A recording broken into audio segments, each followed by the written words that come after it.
माझ्या मामाच्या गावामध्ये उपस्थित सर्व मायेची माणसं, सन्माननीय व्यासपीठ आणि विनू, मी 5 मिनिटं थांबवणारे, अजिबात माईक टपटप करू नको काय. मी मगाच्यापासून बघतोय माणूस रंगात आला का मागून टुकटुक केलंच. त्यामुळे मी वेळेत थांबणार आहे, काळजी करू नको. आणि तसंही निकम साहेब एक घड्याळ माझ्या कायमस्वरूपी मुळावरच उठलंय. मगाशी लुणीला गेलो, तिथेही म्हटले आता तुम्हाला 3च मिनिट राहिले. मग 20 करून आलं तिथं. पण आम्ही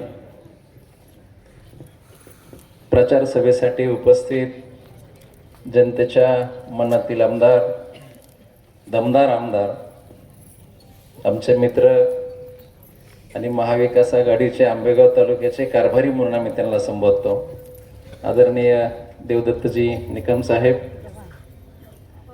जिल्हा परिषदेच्या उमेदवार आदरणीय प्रीतीताई प्रवीण शेठ थोरात, पंचायत समितीच्या उमेदवार आदरणीय विनुताई म्हणू का, प्रियंकाताई केतन वाघ. वेळेची मर्यादा असल्यामुळं सर्व सन्माननीय व्यासपीठ आणि उपस्थित सर्व माता भगिनी, ज्येष्ठ मार्गदर्शक आणि तरुण सहकारी मित्र, एवढी गर्दी बघितल्यानंतर आपला विजय हा निश्चित आहे हे सांगण्यासाठी कोणत्याही ज्योतिषाची गरज आपल्याला उरणार नाही. आपले उमेदवार अतिशय सक्षम आहेत, बुद्धिमान आहेत, दूरदृष्टी असणारे आहेत, चांगल्या घरातील आहेत. दोंडेभाऊंनी शेठने सांगितलं तसं कोणत्याही प्रकारची ठेकेदारी करणारे नाहीत, लोकांची बांधिलकी असणारे आहेत. आणि आमचा प्रवीण भाऊ गोड माणूस आहे. प्रवीण भाऊ नुसतं हसला तरी लोक खुश होऊन जातात. आणि त्याच्यामुळे आमच्या प्रीतीवहिनी देखील एकदम खुश झाल्या.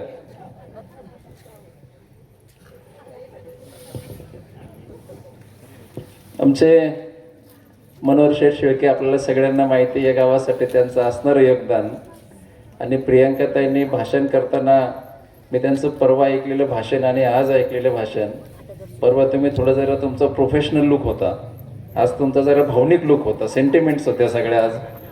कारण हे सगळे तुमची माहेरची माणसं आहेत आणि माझी देखील हे माहेरच आहे. मामाचं गाव म्हणजे काय, मायेची माणसं आहे सगळे. मला वेळेची मर्यादा आहे, त्यामुळे मी निकम साहेबांना, आपल्याला ऐकायचं सगळ्यांना, ही निवडणूक तुमच्या आमच्यासाठी अत्यंत महत्त्वाची आहे. सर्वसामान्य माणसाची ही निवडणूक आहे. गेली 35 वर्ष आंबेगाव तालुक्यामध्ये ज्या चुकीच्या पद्धतीनं कामं चाललेली आहेत त्या आपण जवळून बघताय. जी माणसं मोठी होतात, जी माणसं मोठी करण्यामध्ये ज्यांचं योगदान असते, मग त्याच्यामध्ये निकम साहेब असतील, अरुण भाऊ असतील, त्यांच्या लक्षात आलं की आता ही माणसं जड जातात, तर मग काटा काढायला सुरुवात करतात. आता आपण बघितलं, फक्त 1500 मताचा फरक पडला, त्याच्यामध्ये 3000 मतं पिपाणीला पडली. षडयंत्र करून त्यांनी विजय मिळवला. हा विजय त्यांचा नैतिक विजय नाहीच आहे. ही जर दुसरी पिपाणी नसती तर निरगुड सरची नक्की पिपाणी वाजली असती, तुम्हाला खात्रीने सांगतो मी. त्यामुळं 2029ला ती वाजणार आहे, काळजी करू नका.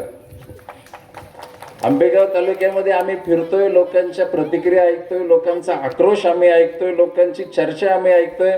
आतापर्यंत केलेलं चुकीचं काम, लोकांना दिलेले आश्वासनं आम्ही ऐकतोय. एकही आश्वासन त्यांनी पूर्ण केलं नाही. आपण शेजारच्या तालुक्यामध्ये सगळे जातो, खेड तालुका बघतो, जुन्नर तालुका बघतो. जुन्नर तालुक्याला प्रसन्न अजून एकदा मंत्रिपद मिळालं नाही, परंतु रस्ते बिस्ते एकदम चकाचक, सगळं आबादी आबाद आहे. लोक चांगली आहेत, आपली पण लोक चांगली आहेत, काही लोक सोडली तर. या तालुक्यामध्ये वाघमामा 35 वर्षापैकी 20 वर्ष मंत्रिपद होतं आणि एवढी महत्वाची खाती होती. मग तुम्ही तालुक्याचा विकास झाला कसा तुम्ही बघा. पहिलं खातं आलं MSEBचं, ऊर्जा खातं आलं. ऊर्जा खातं आल्यानंतर पूर्वी आपल्याला वर्षाला लाईट बिल यायचं शेतीपंपाचं.